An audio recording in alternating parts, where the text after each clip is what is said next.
Olá camaradas, sejam bem-vindos a mais um vídeo do canal do Comitê de Luta contra a Privatização da CPTM. Esse é o segundo vídeo do nosso canal. Para quem não me conhece, meu nome é Lucas D'Ameto, sou maquinista da linha 13 da CPTM, militante da esquerda marxista e membro da coordenação do Comitê de Luta contra a Privatização da CPTM. No vídeo de hoje, a gente quer abordar uma questão que a gente tem levantado já nas últimas edições do boletim e que a gente considera ser essencial para a construção e para o sucesso da nossa luta aqui na categoria contra o avanço da privatização, sendo uma atenção especial agora à linha 7, que está cotada como para ser a próxima entregue, mas também na luta pela revogação das linhas já concedidas, ou seja, na revogação da concessão das linhas 8 e 9. Nós estamos aqui hoje então, camaradas, para discutir o que é a tática de frente única e como aplicá-la em nossa categoria. O primeiro ponto, camaradas, que acho fundamental entender aqui, é que a tática de frente única não é uma construção teórica, algo abstrato, imposto de fora ao movimento operário. Muito pelo contrário. A tática de frente única surge como uma necessidade, a partir de uma contradição fundamental. De um lado, a gente tem uma necessidade de união dos trabalhadores para fazer frente aos governos e aos patrões, ou seja, fazer frente ao capital.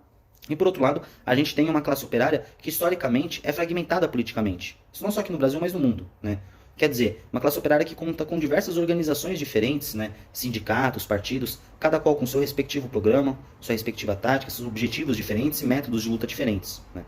Aqui na CPTM a gente vive isso de uma maneira bem nítida. Mesmo que sejamos apenas uma empresa, nós contamos atualmente com 3 direções sindicais, que é o Sindicato Central do Brasil, o Sindicato Ferroviário de São Paulo e o Sindicato dos Engenheiros. Vejam, camaradas, se por um lado existe uma unidade óbvia de interesse entre todos que estão na nossa categoria, por exemplo, a privatização das linhas 8 e 9 não afeta só os trabalhadores das linhas 8 e 9. A gente tem visto de maneira clara. A perspectiva, a insegurança com relação aos nossos empregos, se haverá demissão ou não. Vai lembrar que a concessão das linhas 8 e 9 foi seguida pelo maior programa de PDI da história da empresa, com mais de 1.400 adesões.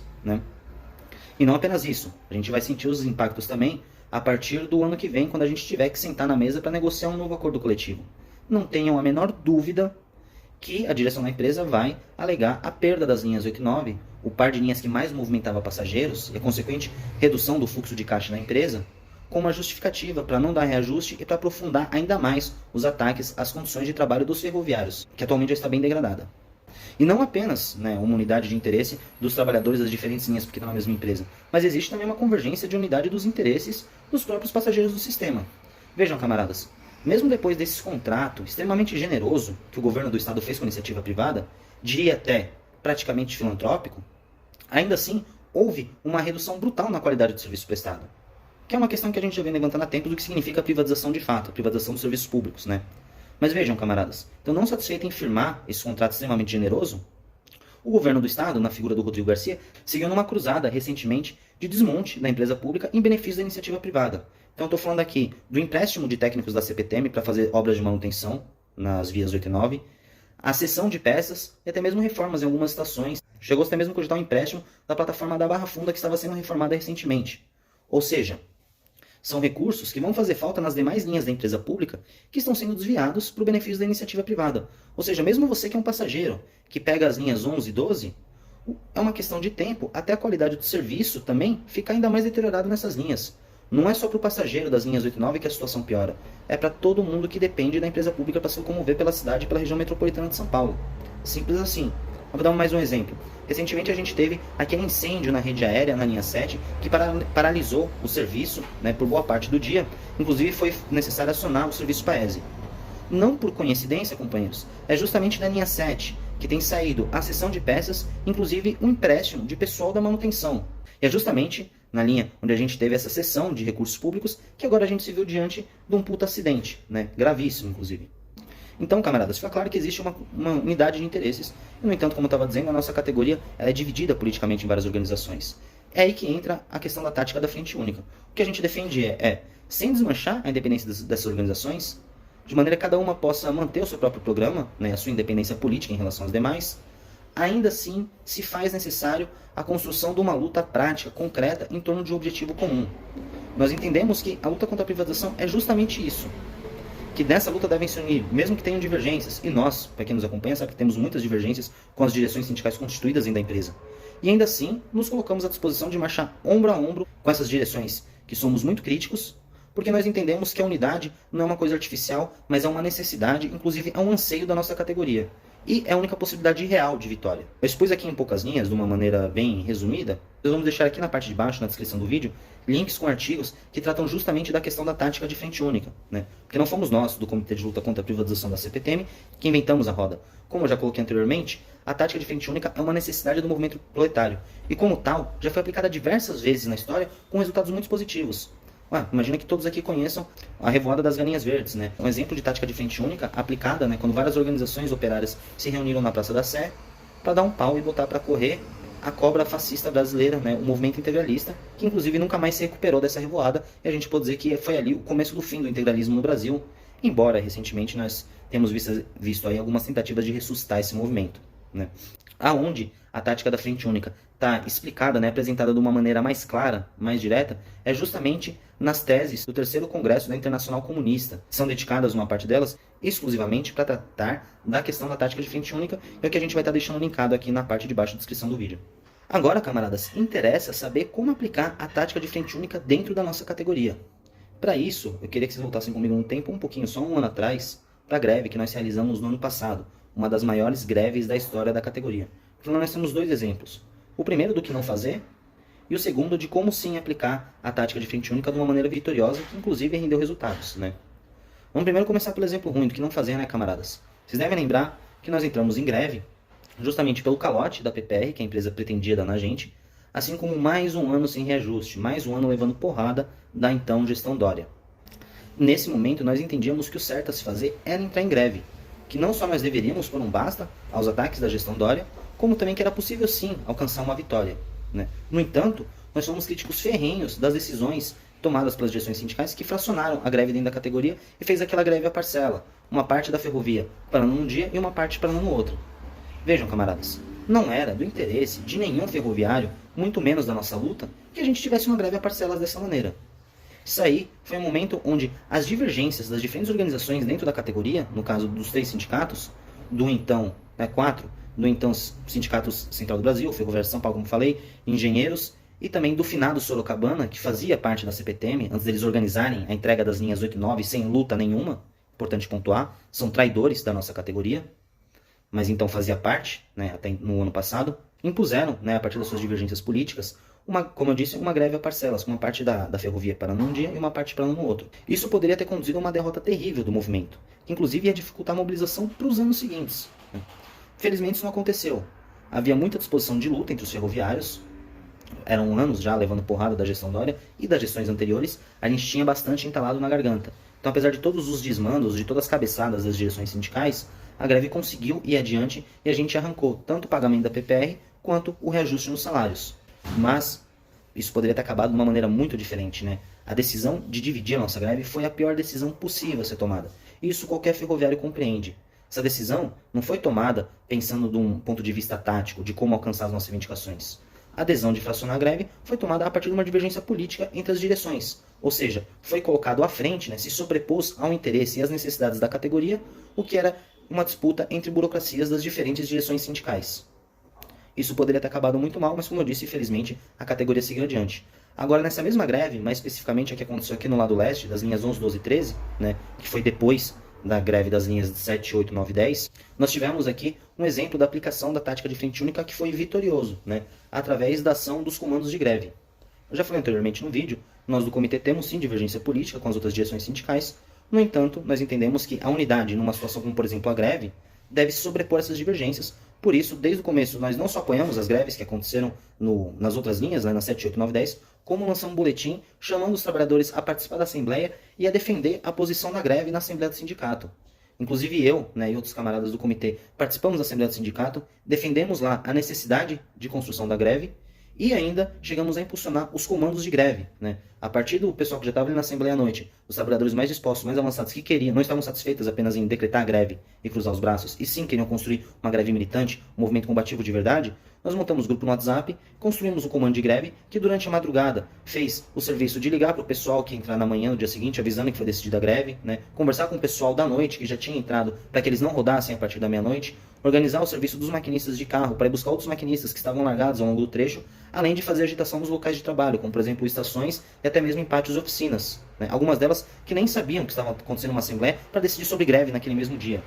Então vejam, camaradas, Apesar da nossa divergência política com a direção do Sindicato Central do Brasil, nós julgamos que naquele momento a política deles de entrar em greve era acertada e apoiamos com todas as forças, tanto no dia da greve como no dia seguinte. Nós soltamos o boletim chamando os ferroviários a participar da assembleia às 3 horas da tarde do dia seguinte, mantivemos uma posição firme quando o Baldi... Chamamos os trabalhadores para participar da Assembleia no dia seguinte às 3 horas da tarde. Foi uma greve tão combativa que chegou até mesmo a acuar e assustar o ex-secretário dos Transportes, o bandido Alexandre Baldi. O bandido, que inclusive nem está mais aqui, né? Tinha fugido do Centro-Oeste para cá, agora fugiu de cá de volta para o Centro-Oeste. Não pode parar muito tempo num lugar só, senão a Polícia Federal pega, né? Então, foi uma greve tão combativa que, diferente do que aconteceu na greve das linhas 7, 8, 9 e 10, o Alexandre Baldi chegou a demitir 10 maquinistas. Eu, da linha 13, e mais com os outros 9 companheiros das linhas 11 e da linha 12, né, como uma tentativa de punir, de intimidar os ferroviários. Mas mais uma vez, na linha de frente única, os ferroviários se mantiveram firmes em assembleia e decidimos lá, apesar de toda a pressão midiática, inclusive do Datena, aquele abutre, que estava pressionando que a gente voltasse da greve e aceitando as demissões, mantivemos uma posição firme e decretamos bem claro, enquanto houver um demitido, e até aquele momento a gente não sabia quem havia sido demitido, né, a gente só sabia que tinham sido 10, mas não tinham sido revelados os nomes até então, mas a gente decidiu que enquanto houvesse um demitido, a gente não voltaria da greve. A gente só encerraria a greve quando a gente já tinha conquistado o PPR, já tinha conquistado o reajuste, mas que só ia sair da greve quando o Baldi se comprometesse a reverter as demissões. Esse é um exemplo da aplicação tática de frente única que a categoria fez de maneira correta e que rendeu resultados, né? A gente construiu um movimento com uma força que até então a gente não tinha visto aqui do lado leste, né? Nas linhas 11, 12 e 13. Conseguimos arrancar nossas reivindicações e o mais importante, conseguimos não só assustar o governo do estado ao ponto de tentarem aplicar demissões para enfraquecer o movimento, né? Ficaram assustados, da maneira que não aconteceu na greve do outro lado, mas nós conseguimos fazer com que o governo recuasse das suas tentativas de ataque. Esse é o poder de uma tática correta, aplicada num cenário favorável, companheiros. E é por isso que a gente defende uma aplicação da tática de frente única agora, no enfrentamento à privatização da linha 7 e também na luta pela revogação da concessão das linhas 8 e 9. O que nos leva, é claro, camaradas, à questão da privatização da linha 7, né? O próximo combate urgentíssimo que nós precisamos organizar. Não é de hoje que estão ameaçando. Inclusive, o próprio presidente da empresa, Pedro Moro, falou recentemente que até o final do ano a linha deve estar privatizada. Ou seja, é um combate para ontem, camaradas. Nas últimas edições do boletim, como eu falei no começo desse vídeo, a gente se colocou à disposição da construção dessa frente única entre todas as forças políticas dentro da categoria, por entender que esse é o único caminho, a única tática capaz de fazer frente à privatização e a única que pode dar qualquer resultado, né? Que seria uma estupidez gigantesca, do ponto de vista tático, se colocar contra a unidade do conjunto dos ferroviários para enfrentar a privatização. Na verdade, todo ferroviário sente essa necessidade. Pode conversar com qualquer ferroviário que você quiser da CPTM e eu duvido que vai aparecer um maluco para te dizer que a melhor forma de barrar a privatização é cada um fazer sua luta parcial isolada, né? Uma linha 11, 12, 13 não deveria fazer nada, deixa os caras da 7 se virar. Acho que não vai ter ferroviário dizendo que esse vai ser o melhor caminho. Se tiver, não está batendo muito bem das ideias, né? E é por isso que a gente se coloca à disposição de construir essa frente única com um objetivo concreto e claro, que é barrar a privatização da linha 7. No entanto, camaradas, infelizmente, não é esse o caminho que tem seguido a direção do Sindicato Ferroviário de São Paulo, como a gente vai ver aqui mais à frente, fazer uma leitura de trechos do último boletim publicado por eles. Por essa razão, que nós estamos fazendo esse vídeo aqui, além de explicar o que é tática de frente única, fazendo uma polêmica pública, né, uma discussão pública e aberta entre todos os ferroviários da categoria sobre a tática que o Sindicato Ferroviário de São Paulo tem apresentado como maneira de enfrentar a privatização, que, ao nosso ver, é profundamente equivocada, já foi feita antes pelo Sindicato Sorocabana, como a gente vai discutir daqui a pouco, e não tem outro caminho para conduzir a categoria do que senão uma derrota completa. E é por isso que é tão fundamental fazer esse debate de uma maneira pública, entre todos os ferroviários, para que a gente possa discutir alternativas reais de como se organizar e como fazer frente à privatização. Esse foi o objetivo do último boletim que nós publicamos, como eu disse, edição de número 25 de setembro desse ano, e também da parte final desse vídeo. Vamos passar para a leitura, camaradas, de alguns trechos dos boletins, para explicar melhor a crítica que a gente está fazendo, né, a condução da questão do enfrentamento da privatização por parte do Sindicato Ferroviário de São Paulo, quando se trata da linha 7. Então aqui, ó, na primeira página do boletim, estou lendo com vocês, a gente lê o seguinte: o Estado está aumentando o alcance de seus tentáculos sobre o transporte ferroviário. Depois do caos causado pela concessão das linhas 8 e 9 da CPTM, agora o governo do Estado quer continuar a saga de destruição, levando para o mesmo buraco a linha 7 da CPTM. O sindicato se coloca veementemente contra a continuação desse processo de desmantelamento da CPTM, de concessão, que vem destruindo o legado de 30 anos da empresa, que evoluiu consideravelmente com os investimentos do Estado e com a atuação competente e qualificada da classe trabalhadora ferroviária. Tirando algumas pequenas discordâncias, camaradas, o essencial aqui está correto, estamos de acordo. Até aqui, problema nenhum. Está sendo feito de fato, é isso, a gente falou mais cedo no vídeo, não só através da concessão, que está se destruindo a empresa pública, mas também no intervalo de concessão entre uma linha e outra, como eu já coloquei aqui, vai se destruindo a empresa pública a partir da retirada cada vez maior de recursos seus para financiar, para tornar uma situação ainda mais favorável para os empresários que assumiram as linhas concedidas. Então até aqui, sem problema nenhum. Deveriam ter se manifestado antes, demorou, na nossa opinião, né, essa manifestação do Sindicato Ferroviário de São Paulo. No entanto, beleza, tá aqui, são contra a privatização, também somos contra a privatização. Essa é a base que a gente precisa para construir uma frente única. Mas mais à frente, no final dessa primeira página, a gente lê o seguinte: companheiro, manifeste seu descontentamento se posicionando contra a concessão da linha 7 junto ao seu deputado estadual. Mande e-mail, pressione para que possamos barrar este grande prejuízo aos trabalhadores e usuários de trens, usuários de trem. Use o adesivo da nossa campanha, não a concessão da CPTM, para um transporte público e de qualidade. É aqui que reside todo o problema, companheiros. Como a gente coloca no boletim, por trás desse palavreado combativo, que é apresentado na primeira parte dessa primeira página, a verdadeira política seguida pelo sindicato é de uma capitulação sem luta. Vejam, companheiros, nós temos um sindicato, ou na nossa categoria temos 3, né, Central, Ferroviários e Engenheiros, justamente porque essas organizações deveriam ser organizações de luta, de combate, em defesa dos nossos interesses. Essa postura que a direção do Sindicato Ferroviário de São Paulo assume aqui, de lavar as mãos, deixar para o deputado estadual resolver, não apenas é covarde, como não faz o menor sentido. Falei aqui antes, o presidente da empresa, Pedro Moro, foi recentemente na mídia dizer que a linha 7 deve ser privatizada até o final do ano. Nós estamos passando justamente pelo processo de eleição dos deputados estaduais. Então, mesmo que reclamar o seu deputado fosse o único caminho possível, e nós não achamos que seja, ainda assim não tem coerência interna, não faz sentido nenhum, companheiros. Nós vamos passar pela eleição agora, vai ter uma renovação dos deputados. Então essa tática aqui que o sindicato está apresentando, é muito semelhante ao que o sindicato Sorocabana fez lá nas linhas 8 e 9, quando falou, primeiro negou que existia qualquer privatização, né? Que era tudo coisa da Rádio Peão, o governo querendo pressionar a gente na negociação do acordo coletivo. Depois foi-se dito, não, existe uma privatização, mas não se preocupem, Carlos Gianazzi tem uma super frente parlamentar que vai resolver tudo pra gente, né? Detalhe, recentemente eu e um grupo de ferroviários nos encontramos com o Carlos Gianazzi e eu levantei essa questão com ele. Falei, linha 8 e 9 foi privatizada, não teve combate nenhum e tal. E os caras do sindicato Sorocabana falaram que você estava articulando uma frente parlamentar que ia barrar a privatização. Perguntei se era verdade. Ele arregalou os olhos desse tamanho. Eu? Não, negativo. Nem poder para isso eu tenho. E de fato, poder para isso ele não tem. Então, camaradas, a gente tem um sindicato que é justamente para organizar as lutas da categoria. Não para dizer aos trabalhadores para que repassem suas demandas para um terceiro. Nós podemos e devemos sim fazer pressão sobre os representantes eleitos. No entanto, não devemos jamais nos limitar a isso. Vamos lembrar que a composição da Assembleia Legislativa do Estado de São Paulo é uma composição majoritariamente reacionária. Tem sido assim historicamente e é assim que provavelmente será no próximo período. Se a gente ficar esperando a gente ter uma composição favorável na Assembleia Legislativa, ou no Congresso, ou em qualquer outra instituição podre do Estado burguês, nós vamos perder todos os nossos direitos, né? Não existe tempo para isso. Então essa posição que o sindicato assume aqui, apesar de um palavreado radical na primeira parte, essa linha política aqui, de mande e-mail para o seu deputado, lavam as mãos, tira a responsabilidade total do sindicato, que inclusive eles passaram para nas bases recentemente, para dizer que o ferroviário, para barrar a privatização, tem que votar melhor e tem que sindicalizar.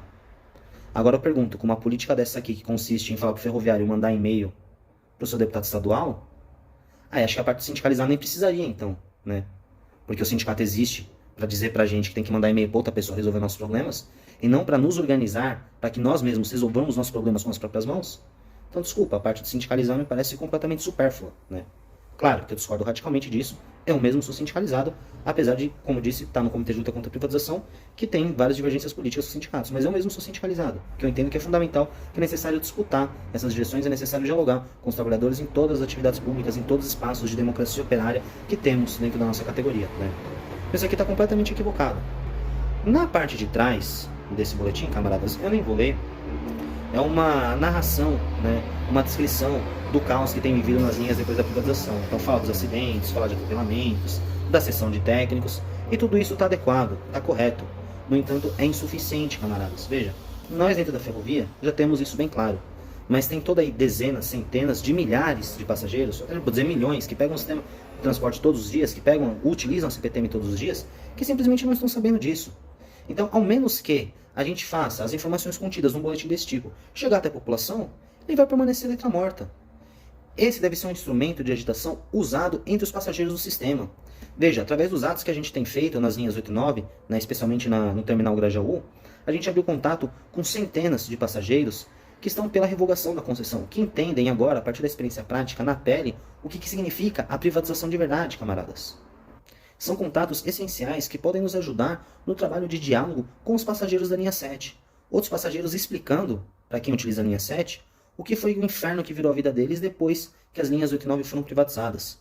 É esse tipo de agitação que a gente precisa fazer. A gente precisa chegar não só até os ferroviários, né, que são parte fundamental na luta contra a privatização, mas entre os passageiros também.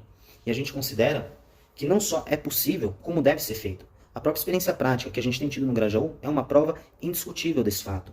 A gente deve sim construir uma agitação dos passageiros. A gente deve sim trazer o passageiro da linha 8 e 9 para discutir com o passageiro da linha 7. A gente deve sim buscar integrar a luta dos ferroviários contra a privatização no quadro geral de lutas que estão despontando no horizonte. É aquela análise que a gente traz de 2 boletins atrás, no aprofundamento da crise capitalista, no acirramento da luta de classes e a consequente explosão de lutas, né, em diversas categorias diferentes, ou seja, uma agitação muito grande na juventude e na classe trabalhadora. E é nesse contexto geral que nós temos que enxergar a luta dos ferroviários e buscar integrar a nossa luta contra a privatização. Quanto mais a gente conseguir fazer essa ligação orgânica, maior vai ser o sucesso que nós vamos obter. Por isso, a gente considera extremamente equivocada a política dos ferroviários de São Paulo. E a gente viu como o sindicato sorocabana arrastou o pé até o final. A privatização passou sem que uma assembleia fosse chamada a respeito da privatização das linhas 8 e 9 e o que fazer, né, uma tática para ser discutida. E o Sindicato Ferroviário de São Paulo caminha no mesmo sentido.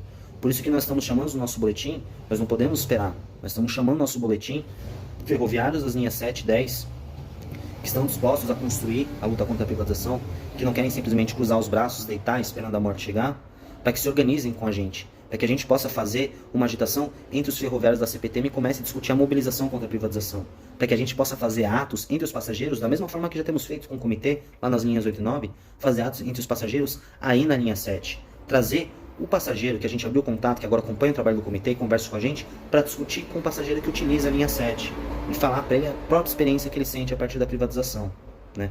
Não há tempo para esperar. O sindicato se recusa a chamar uma assembleia. É uma demanda que a gente tem cobrado, é uma demanda que inclusive sabemos que os maquinistas da linha 7 já cobraram da direção sindical. E ainda assim essa assembleia não aconteceu. Ou seja, trilha-se o mesmo caminho do sindicato sorocabana. E se nada for feito, camaradas, se nada acontecer, a privatização vai passar. Então a gente defende sim uma política de frente única, uma união com essas direções sindicais em torno de um objetivo prático concreto comum. O problema fundamental agora é que o Sindicato Ferroviário de São Paulo não quer seguir pelo caminho da luta. Quer seguir pelo caminho de terceirizar, repassar, mande e-mail pro seu deputado. A gente vai trocar deputado esse ano. Vai renovar a Assembleia Legislativa. Pedro Moura tá falando que vai privatizar esse ano. Né? Até o final desse ano já trocou todos os deputados. Enfim, sindicato não existe para terceirizar a luta. Sindicato existe para organizar os trabalhadores na defesa dos seus próprios interesses. E é isso que não tem sido feito. É por isso que nós apelamos a você que está ouvindo, especialmente a ferroviários da linha 7, ou passageiro da linha 7, ou passageiro de qualquer linha da CPTM, ferroviário de qualquer linha da CPTM, que entende a importância da nossa organização para o combate contra a privatização, para que se junte ao Comitê de Luta contra a Privatização e vamos juntos construir as atividades, né, impulsionar a organização do combate dentro da nossa categoria, impulsionar o ato entre os passageiros da linha 7 e fazer essa ligação que eu falei lá atrás, tão fundamental, entre o passageiro das linhas 8 e 9 com o passageiro da linha 7. Botar para discutir e mostrar o que significa a privatização na prática. A experiência mostra, camaradas, que se a gente seguir por esse caminho, com uma tática de frente única, unificar todas as forças políticas, todas as organizações de trabalhadores dentro da nossa empresa e até fora entre os passageiros, com um objetivo comum, barrar a privatização, é perfeitamente possível alcançar essa vitória. Tá certo que não é fácil, nós vamos ter que lutar bastante. No entanto, é o único caminho possível. Queria agradecer aos camaradas que ficaram até o final desse vídeo bem longo, muito maior que o nosso primeiro vídeo de estreia, né? Mas ficaram até o final aqui com a gente. E vamos seguir no combate, porque só a luta muda a vida, camaradas. Não existe nenhuma outra alternativa. Pra quem não quer simplesmente deitar e morrer, é isso. É se organizar e lutar. Venha fazer isso com a gente. Valeu.